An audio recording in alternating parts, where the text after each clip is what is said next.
Jesus, han gik jo egentlig også ud, og vi skal i dag dele en lille historie, hvor han mødte en mand ude på vejen simpelthen, og det er Zacchaeus. I kender ham alle sammen. Og jeg vil gerne læse den lille historie. Men jeg vil begynde med en anden lille historie, nemlig vi har 3 små piger, der er vores børnebørn. Og den mindste, hun er 3 år nu, og hun går jo i børnehave. Og så pædagogen, de fortæller så forældrene, når de skulle ud og gå, og det var jo lidt koldt ting, og så ville de give hende handske på. Så siger hun, nej, jeg behøver ingen handske, for Jesus var varme mine hænder. Så hun var et slags også et vidnesbyrd der om Jesus. Og så er det sådan, at min yngste, Lise, hun henter de børn 3 gange om ugen, eller det er 1 gang om ugen. Og så en dag, hvor hun fulgte sammen med Anne Victoria, som hende der på 3 år, så går hun jo langs med vejen, og hun er sådan en glad pige og danser og har det sådan sjovt. Og så ser hun, kigger hun ind, ja, derinde, der bor en usynlig ven af mig. Det er en usynlig ven. Og, ja, og det gør det også der. Og hver gang hun kommer til, ja, der er en masse usynlige venner af mig. Så siger hun Lise til hende, er Jesus også din usynlige ven? Nej, han bor der i mit hjerte, siger hun. Og det er faktisk meget vigtigt, at Jesus bor i et menneskes hjerte. For så har vi nemlig det, der skal til for, at vi kan komme hjem i himlen en gang. Og det er den eneste mulighed, det er, at Jesus bor i vores hjerte. Og vi mennesker, jamen, jeg tror, mange af os, og måske alle, har et eller andet længsel inde i os. Hvor vi har en trang efter et eller andet, som kan gøre os rolige og vidsthed om, at jeg hører Jesus til, jeg har det godt. Jeg har det godt her i livet. Og dengang jeg var ung, der sang vi tit en sang, der hedder, der bor en længsel i hvert bryst hernede. En længsel og en higen efter freden. Men kun få kan hjertes længsel fatte. De tror nemlig, man kan få det. Det er opfyldt ved verdens skatter. Enten på en eller anden måde. Ud i verden og blive glad og komme hjem og have det godt. Men så opdager de, og jeg tror, der er mange, og jeg har også været der, så man kommer hjem, og den synes egentlig, at har haft en god aften, så kommer man hjem og ligger i sengen, og så har man faktisk, så mærker man, hvor var det egentlig tomt det hele. Og jeg tror, der er mange mennesker, specielt unge teenager, der er om aftenen, når de er gået i seng og var helt stille, og så har de det simpelthen, jamen, hvad er der ved det hele? Og nogen, der står her, at de græder. Og jeg tror, der er mange, der ligger i deres seng og græder efter en god aften. Og det er fordi, vi mennesker, vi har brug for Gud, for Jesus. Vi er kommet væk fra Gud. Vi er egentlig skabt til at være i Guds nærhed og have fællesskab med ham. Og når vi ikke har det mere, jamen så mangler vi det. Så er det den der længsel, et råb inde i os. Jesus. Ja, vi råber ikke Jesus, ikke af naturen der. Men tænker, hvad er det vejen med mig? Hvor kan jeg få hjælp hen? Og det er lige præcis sådan en mand, Zacchaeus var her også. Og jeg vil godt lige læse her kapitel 19 i vers i Lukas, og det er fra det første vers. Derefter kom Jesus ind i Jericho og gik gennem byen. Og se, der var en mand, som hed Zacchaeus. Han var overtolder og en rig mand. Han ville gerne se, hvem der var Jesus, men kunne ikke få skaren, da han var lille af vækst. Så løb han i forvejen og krybbede op i et morbærfintræ for at få ham at se, til at den vej måtte han komme forbi. Og da Jesus kom til stedet, så han op og sagde til ham, Zakæus, skynd dig at stige ned, til i dag bør jeg tage ind i dit hus. Og han skyndte sig og steg ned og tog imod ham med glæde. Og alle, som så det, knurrede og sagde, han er virkelig taget ind som gæst hos en syndig mand. Men Zakæus stod frem og sagde til Jesus, se herre, halvdelen af, hvad jeg ejer, giver jeg til de fattige. Og hvis jeg har presset penge af nogen, så giver jeg det 4 dobbelt tilbage. Da sagde Jesus om ham, i dag er frelsen kommet til dette hus, eftersom også han er en Abrahams søn. Til menneskesønnen er kommet for at opsøge og frelse det fortabte. Det er jo en dejlig historie om Zakæus der. Og tænkte, at han har den der længsel. Han var utilfreds med sit liv. Han havde penge, rigelige penge. Han var den rigeste mand i byen, og han har folk under sig, og han havde virkelig en god position. Han var ikke populær, fordi han tog jo folks penge, og han tjente romerne. Så det var ikke populært i byen, så han var også uudset på den måde. Og han havde det faktisk skidt med sig selv. Og han havde det derinde. Hvordan kan det være, at jeg har det så skidt? Jeg har penge nok, og jeg har en stor indflydelse. Men han havde det ikke godt med sig selv. Og jeg tror, der er mange mennesker, og der har jeg også været. Jeg må sige, da jeg var en ung menneske som barn, så gik jeg i søndagsskole, og mine forældre læste Guds ord. Så jeg har været i en kristen hjem, og så har jeg selvfølgelig troet, at jeg var kristen også.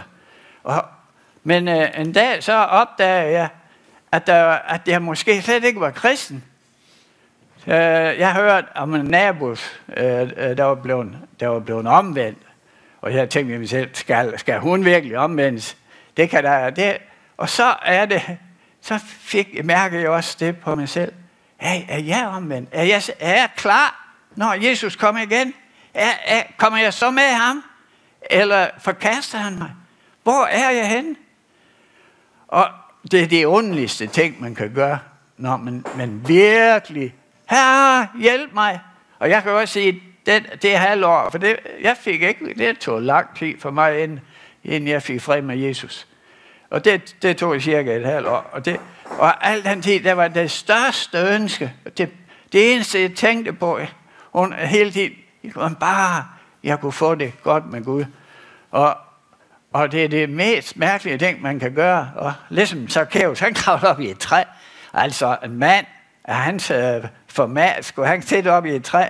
Det er ikke normalt. Men han vil se Jesus, han vil møde Jesus. Og jeg kan huske, at jeg gjorde også noget mærkeligt.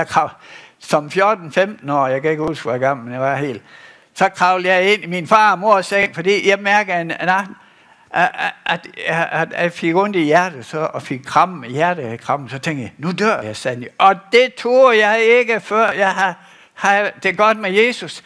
Så jeg var simpelthen rejseslagen, så jeg gjorde noget, jeg aldrig har gjort. Jeg kan ikke huske, at jeg nogensinde har sovet inden mor og far. Men en stor dreng, fordi han var længtes efter Jesus. Og sådan tror jeg, mange mennesker har, de længes efter Jesus. Måske uden at vide, at det er det. Men, og så er det, når vi så kommer og snakker med dem, også ude på gaden, så kan vi jo måske netop røre med det, og så de kan opdage, at det er det, jeg mangler. Det er det, jeg mangler. Det er noget med Jesus.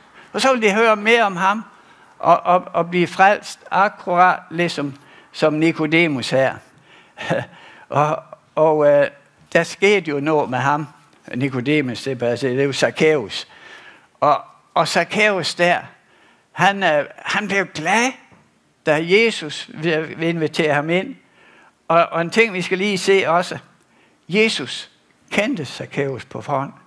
Han vidste ham. Han vidste, hvem han var.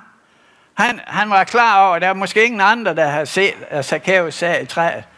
Men det så Jesus. Han vidste. Der ser han op. Og jeg tror aldrig, han har mødt Zakæus før, men han kendte hans navn. Og han kunne mærke den længsel, han havde. Og han vidste sammen med den hellige ånd, at jeg skal møde Zakæus. Jeg skal give ham noget i dag. Så Zakæus, han blev kaldt ned, og der står, at han tog imod Jesus med glæde. Nu får jeg styr på mit liv. Nu sker der noget, som virkelig er vigtigt for mig. Og det er simpelthen så vigtigt, at mennesker møder Jesus. At mennesker møder Jesus og bliver frelst og får det godt med ham. Og bliver hellige, som Elisabeth snakkede om, at vi er hellige, når vi har Jesus i vores hjerte. Det er ikke nok, at vi kender ham vi læser i Bibelen, men at vi har ham i vores hjerte. Og det fik Zakæus den dag der. Og det er det budskab, vi skal fortælle mennesker. Jesus er din frelser og din hjælper. Men jeg vil godt gå lidt videre med de ting her. For Zakæus, han fik ligesom orden på sit liv. Han kom af de penge, som har været vigtige for ham. Han delte halv af den. Dem fik de fattige. Og når nogen han er snydt, så vil han betale ovenkøb 4 gange igen. Så Zakæus tror, jeg har været en ærlig mand. Han er ikke gået snydt folk, som de troede, han har gjort. Så Zakæus, han fik orden på sit liv. Men Zakæus, han skulle jo også videre i sit liv. Ligesom os, når vi først har det med Jesus, at han er blevet vores frelse, blev vores liv, og vi har fået det godt med ham, og vi har fået gjort op med ham, så skal vi også videre i vores liv. Vi forlader Zakæus her. Vi hører ikke mere om ham. Men jeg har lyst til lige at læse et lille ord om fra Efeserbrevet, kapitel 2. Der står noget, som gælder alle kristne. Og Efeser 2, ja. Og jeg læser fra vers 8. Og der står sådan, det er Paulus, der siger det, at nåden er I frelst ved tro. Det skyldes ikke jer selv. Guds er gaven. Og det er jo meget vigtigt i evangeliet. Vi siger, jamen nåden, det betyder, at du får tingene gratis. Det koster ingenting. Det er fuldstændig gratis. Det er en gave, du får. Og det står også her. Ja, det står her til, at nåden er I frelst ved tro. Det skyldes ikke jer selv. Guds er gaven. Det er en gave. Værsgo, her er frelsen. Tag imod Jesus. Det er for dig. Han er død for dig. Han har taget alt din synd og skyld på sig.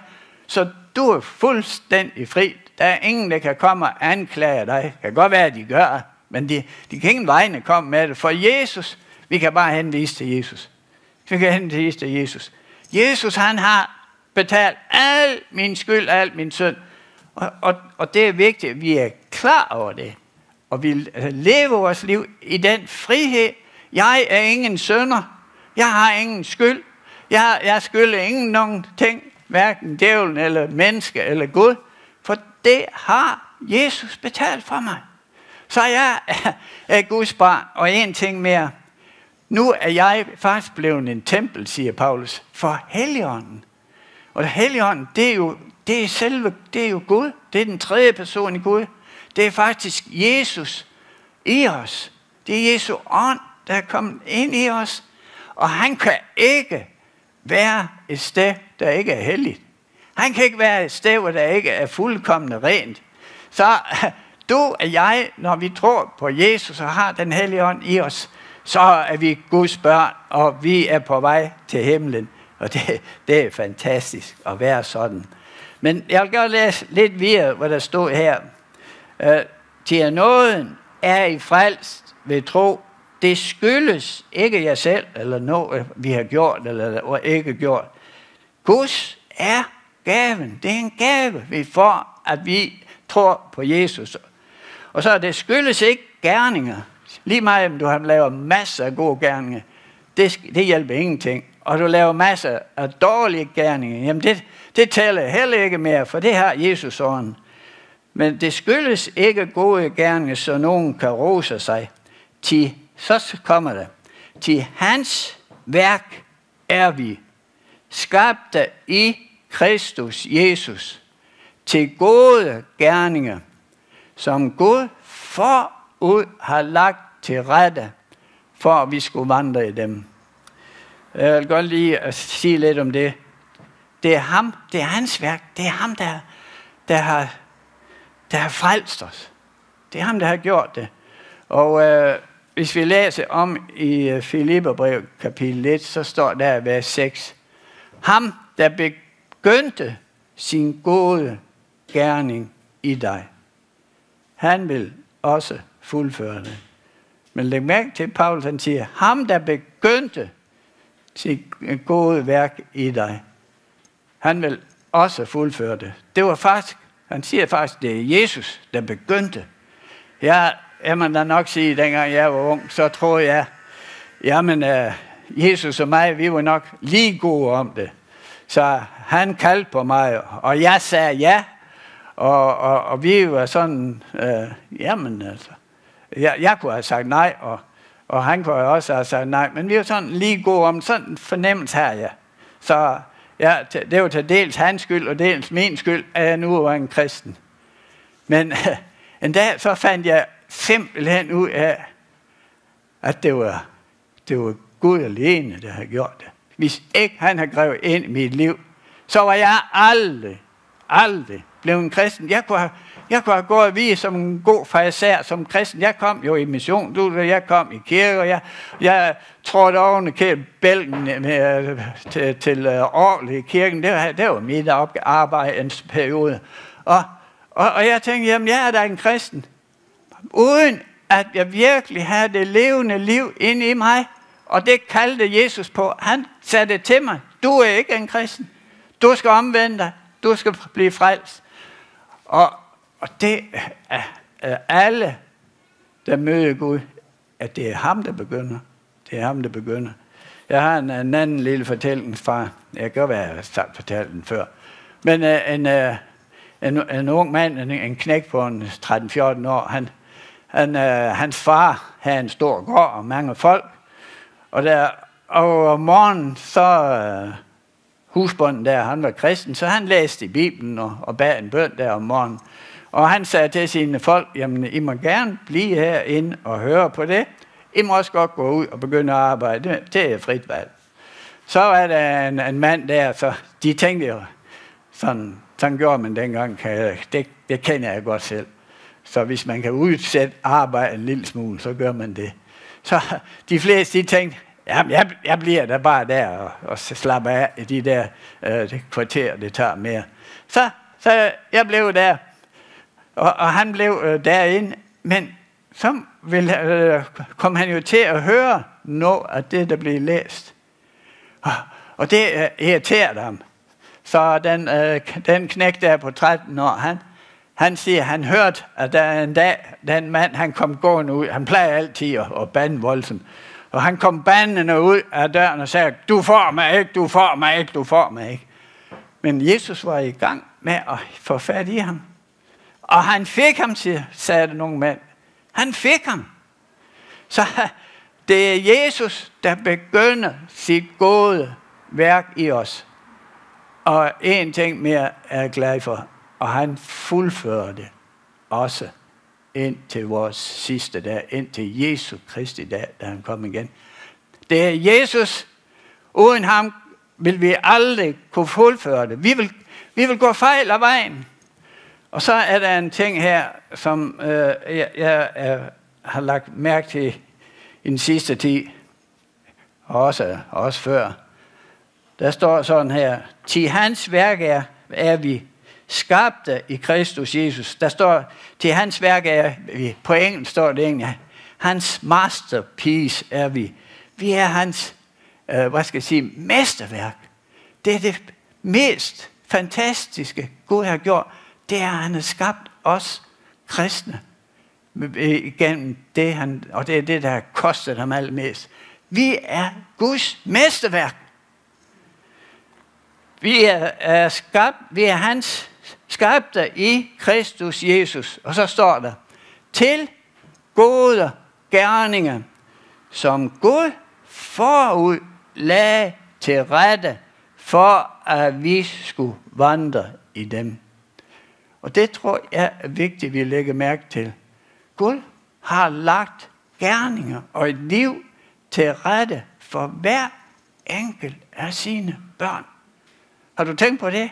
At Gud har en plan for dit liv og for mit liv.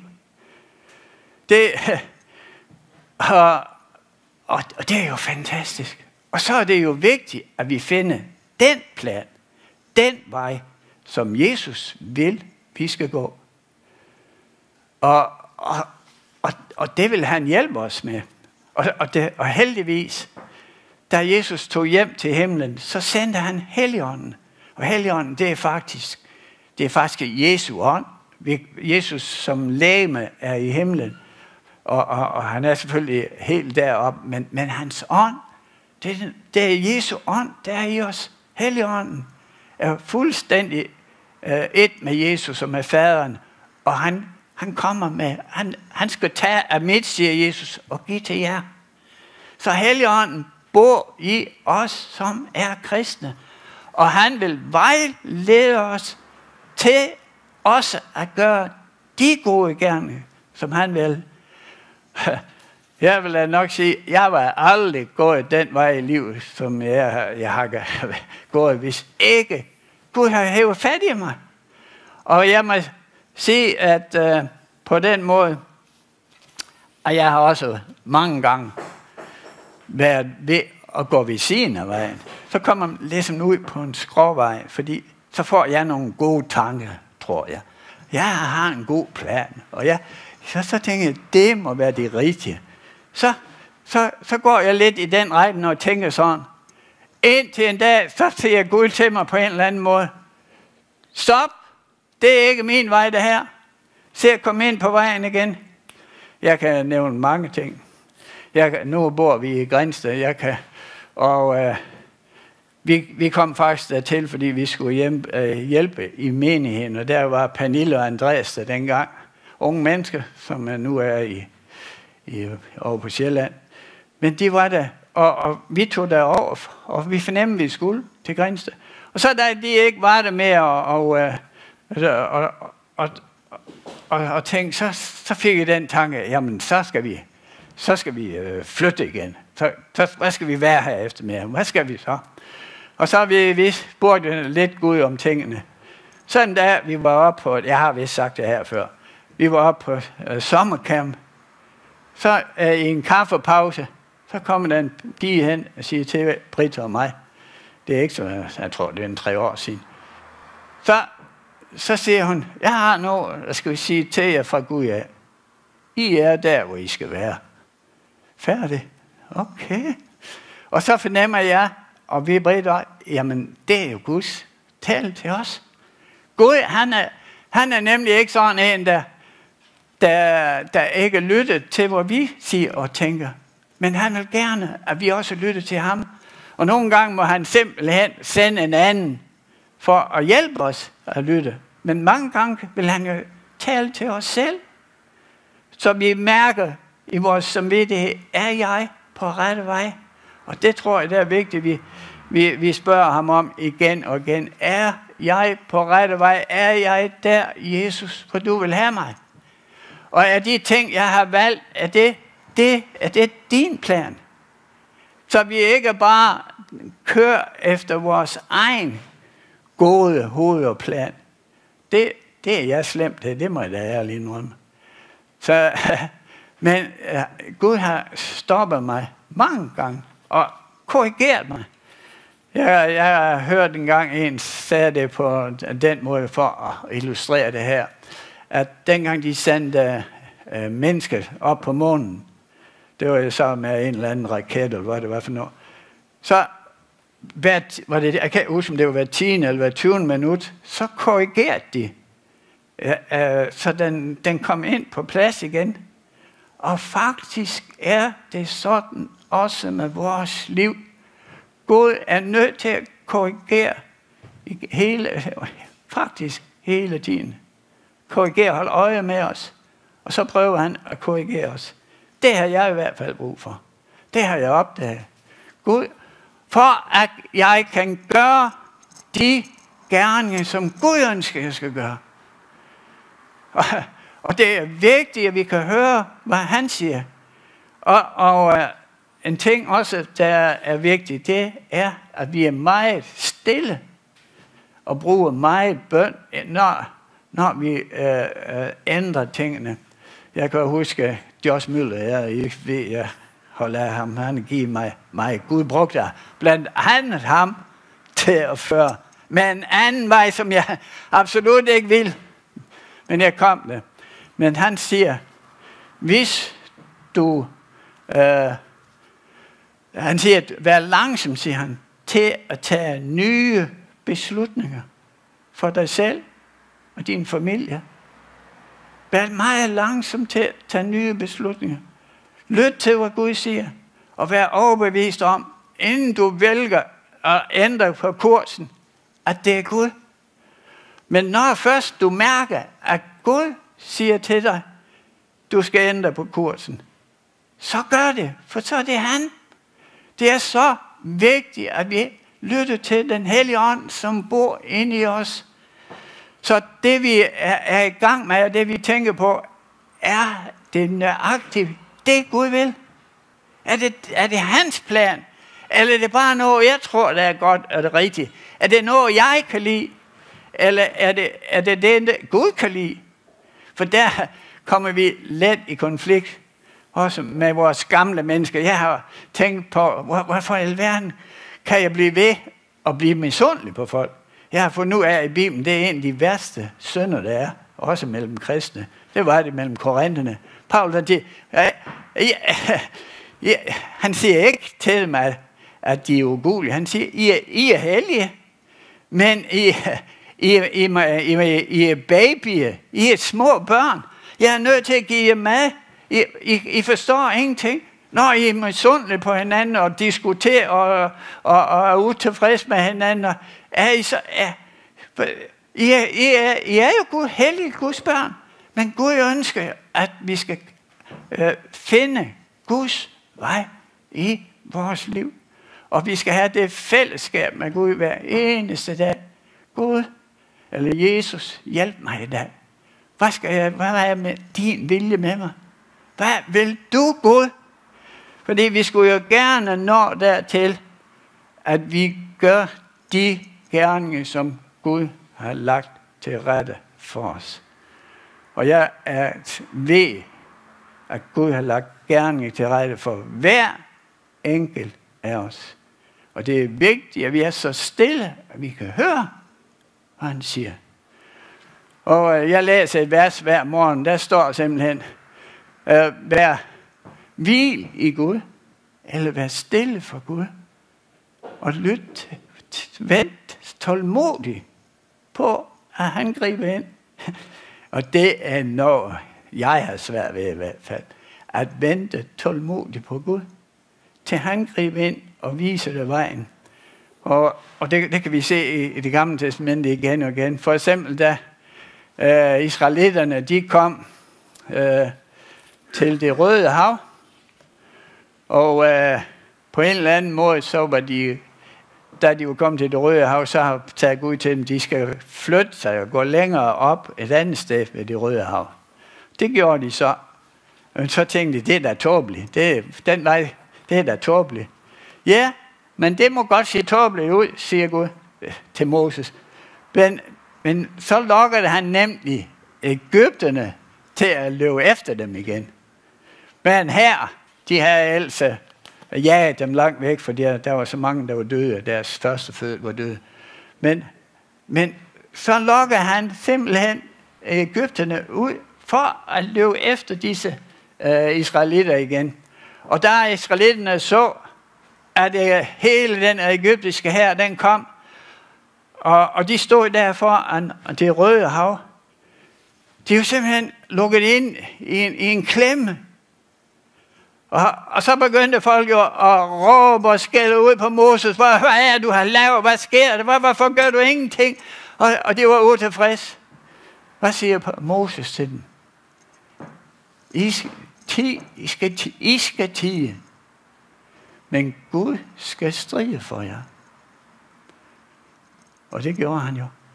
Han stred virkelig for Israel og fik dem over på den anden side. Og fik Egypterne slået. Så det var færdigt. Og det er noget, vi også skal lære. At være stille og lytte. Gud, hvad vil du i den her situation? Så jeg havde egentlig et billede, jeg tænkte på, at jeg skulle sige derhjemmefra. Når Britt og mig, vi kører en bil.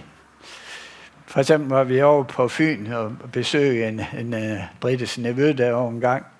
Og han boede langt ude i sådan en lille landsby. Og vi var ikke så... Britt er godt nok fra Fyn, ja, men det kendte hun ikke sådan rigtigt til. Men vi har ingen GPS, det er så en mangel ved os. Men Britt, hun plejer at printe en liste ud fra computeren, og så har vi en plan, så vi kan se, hvor vi skal dreje, hvor mange meter der er, og så videre. Og så kører vi afsted, og Britt, hun ser med sælen, og jeg ser med rattet.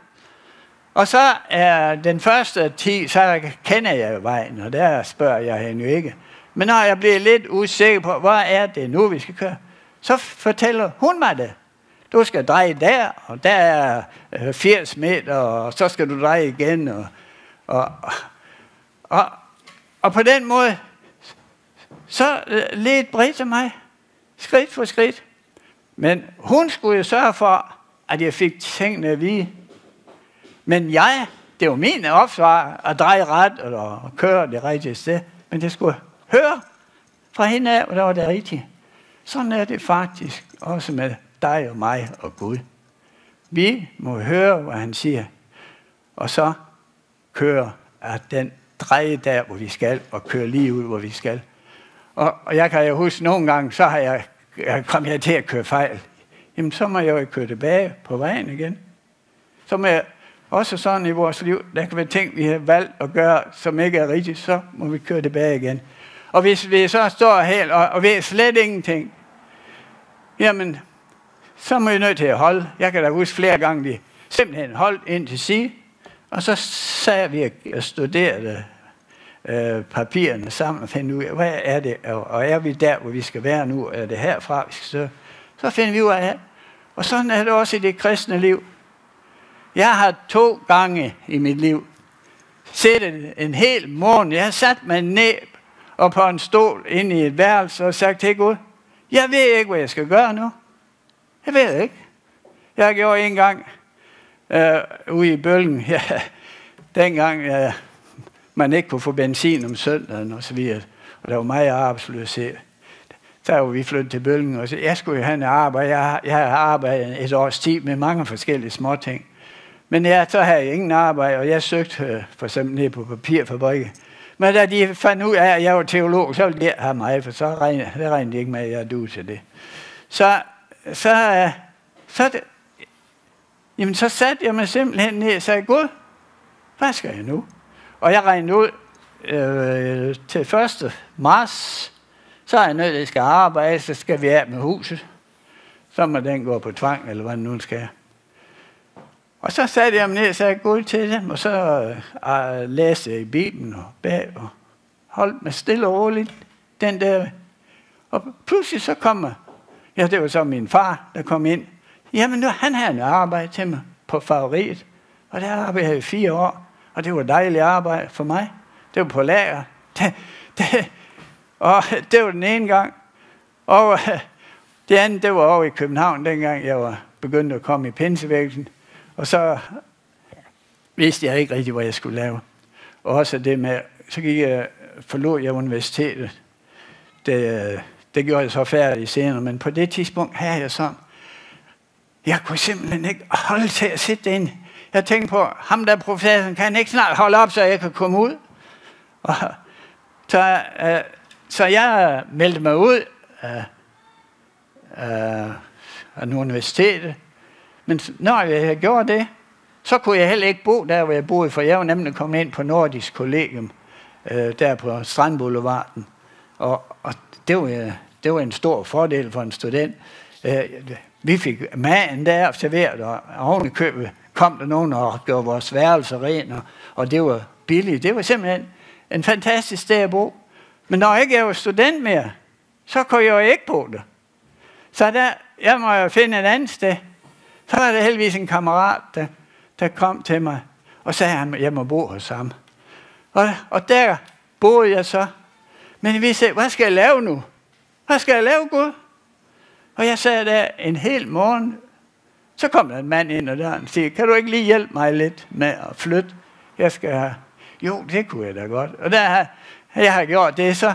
Jamen, kan du lige hjælpe mig med noget mere? Det endte med, at jeg var ved ham et halvt år. Indtil der blev sendt bud efter mig et andet sted. Gud, han leder og hjælper os med alle ting i vores liv. Det daglige liv. Jeg ved godt, jeg var en gang sammen med en mand oppe i Bølgen, som sagde, ja, mit landbrug, det ordner jeg selv. Det behøver jeg ikke blande Gud ind i. Men det tror jeg ikke er rigtigt. Jeg tror, at Gud han blander sig i alle ting på en god måde, for han vil hjælpe os med alle ting. Gud er en god Gud. Gud er en fantastisk far. Han er jo vores far. Hans far ikke hjælpe sine børn. Men børn må også vende sig til at lytte og adlyde. Så lyt og adlyd og følg Gud. Det er vigtigt, at vi får et møde med Jesus, så han bliver vores frelser, vores hjælper, ligesom Zacchaeus. Men det er også vigtigt, at derefter, så lytter vi til Helligånden og lader os lede ham i alle ting. I alle ting. Og hvor han ønsker, vi skal engagere os. Og det vil han hjælpe os med. Du kan stole fuldstændig på ham. Du kan spørge ham om det. Vær stille for ham og lytte til, hvad han siger. Han vil tale til dig direkte. Han kan også tale med dig gennem Bibelen eller gennem andre mennesker. Men med at blive klar over, hvor din vej er, og Jesus vil velsigne dig. Og det er den bedste vej. Du kan ikke komme til at gå en bedre vej, end den Jesus har planlagt for dig. Fantastisk, han har planlagt i forvejen. Så det er fantastisk at være Guds barn. Halleluja. Jesus, vi priser dig, at vi får lov at være dine. Tak, at du har frelst os. Tak, at du har bevaret os i troen. Tak, at du er med os, både når det går op og når det går ned, Jesus. Tak, at du aldrig har sluppet os, Jesus. Og tak, at du aldrig vil slippe os, Jesus. Og tak, at du ønsker at lede os ved din hellige ånd og bruge os i din tjeneste til at vinde med andre mennesker for dig, til at vinde om dig, Jesus. Tak, at du er med, Jesus. Vi lægger tingene over til dig og priser dig, Jesus, Jesus. Amen.